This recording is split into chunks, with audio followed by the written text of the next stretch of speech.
Dəyərli ibtidai sinif müəllimləri, bu gün sizlərə riyaziyyatla inteqrasiya olunmuş bəzi məlumatlar verəcəm. Bilirəm ki, o fənn sizlər üçün xüsusi maraqlıdır. Hələ elmi müəllimin izahında da siz o fənni xüsusi olaraq sevirsiniz. Çox sağ olun, minnətdaram. Elmi müəllim, Maraqlıdır ki, nə sual verəcəksiniz? elmi müəllim, Bura yazmışsınız cəbir. sizcə amonim nə ümumiyyətlə bir amonim tərifi mənə deyin, görək bilirsinizmi?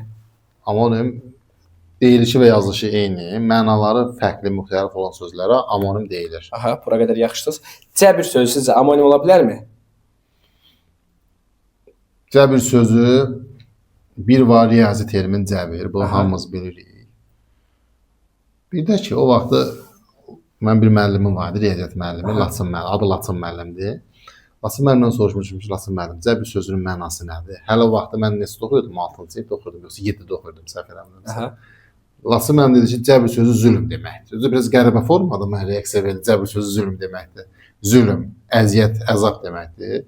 Biz bunu zarafat kimi qəbullandıq. Amma bilmirəm indi cəbir sözü homonimdir yoxsa yox. Sizin müəlliminiz çox düz qeyd edib, sizin də yadınızda çox düz qalıb. Cəbir bir riyazi termin olacaq. Bir də cəbir sözünün mənası elə zülm, əzab, əziyyət demək olacaq müəllim. Amma bir şey maraqlıdır ki, heç cümlələrdə işlətmirik ki, məsələn, filan kəs mənə zülm elədi. Zülmün yerinə filan kəs mənə cəbir elədi. Fələyin cəbrindən, dünya qəmindən dərdim artıq bir ümmana dönübdür.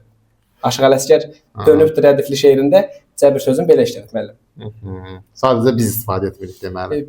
Bəli, tam aktiv istifadə olunmur, amma bəzən rastlaşa bilərsiniz. Aydındır. Maraqlı məlumat idi. Çox sağ olun Fariz müəllim. Sizə sağ olun müəllim. Oğullar müəllimlər, hər birinizə oğullar.